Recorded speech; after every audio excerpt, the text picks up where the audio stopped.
Well guys, you guessed her. Yes, we have another unboxing video. This one here, as you probably guessed, is a RYOBI tool. It's a RYOBI 14 amp circular saw. The reason why I'm buying this saw is because my old trusty Black & Decker, it must have fallen off the workbench over winter and bent right in here, and no matter what I do I can't get it straight again. And of course without that being straight, the air cut is going to be off too, right? So I had to break down and buy another one. This one here has a bigger motor. It's a 14 amp motor, which is nice because I've been doing a lot of cuts on pressure treated wood and stuff lately. As well as being it's newer, it has the Exacta line, which is basically just a fancy laser. The specifications on this unit is 14 amp for the motor. Speed is 5,000 RPM. And the depth of cut is 2 3/8 at 0 degrees, and 1 3/16 at 45 degrees, and 1 5/8 at 51.5 degrees. It has a 5/8 arbor, which is your standard, arbor for your 7 1/4 blades. It weighs 11 pounds, and it has 6 feet of cord that comes with it, which is actually nice. And of course, like all RYOBI tools, it has a 30-day no risk return. So I guess what that means is if I bought it, started out building my project and end up with not liking it, I could return it without a real big deal. As well as the standard RYOBI 2-year warranty. So guys, let's peel into her.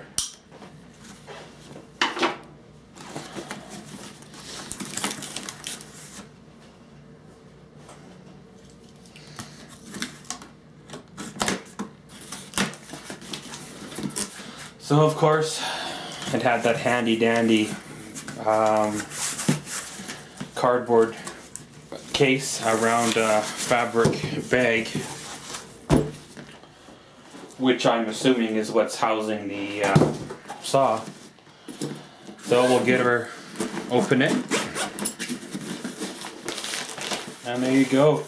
You get the first look at the old the RYOBI. So guys, right off the bat, you see here you have your instruction book, as well as the unit itself, and the cord just over to the side here.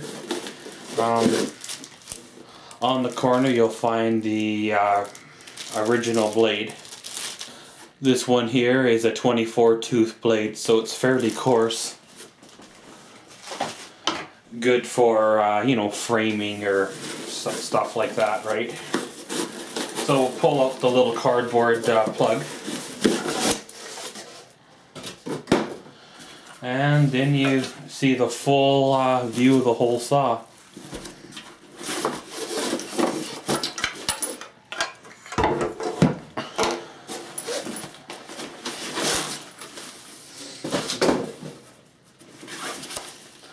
Okay, and that's pretty much her. The bag's now completely empty. So you have your wonderful instruction book, which no one ever reads anyway. And just familiarize yourself with this tool. Go through it, get to know where the accessories are, the features are, things like that. One thing I like about this unit that my Black & Decker doesn't have is right up here on the top here, the yellow button, is actually like a spindle lock that actually locks the arbor there. So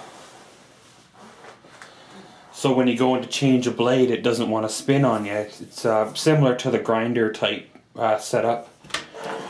You have your buttons here for your angle of your tray. You know, if you're cutting an angle cut or whatever you may be doing.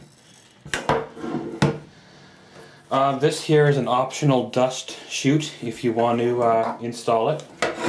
And of course, like all saws, the blade goes right in there. Tighten her down, and then away you go. Just like my Black & Decker was, you have the blade wrench right at the back here. It's kind of a handy little way to keep it with you.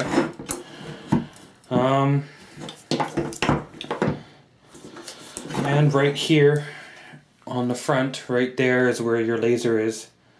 That's where your X-Acto line, just say, would leave the laser, leaves the saw, and ends up projecting itself on your wood.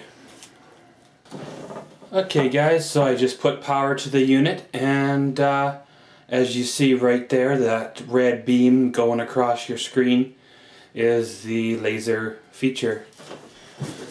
I'm not sure if it'll show up here on the camera, but when you run it up to your wood here, this red line that's running out here is actually exactly where the blade of the saw will follow. So it's actually a neat way just to, it's kind of a neat way to show where your blade's going to go. You know, depends on what you're cutting. If you're out by just a millimeter or like a hair, the whole project is off, right? If you're wanting to install the optional dust chute, it goes right here at the front side here. Little screw goes right in there, and basically all that does is it directs the sawdust away from your cutting instead of back down towards your blade. But as I said guys, this should be an interesting saw. I know some people say, you know, stay away from RYOBI and all that good stuff. But also, they're not using it for the same thing I'm using it for.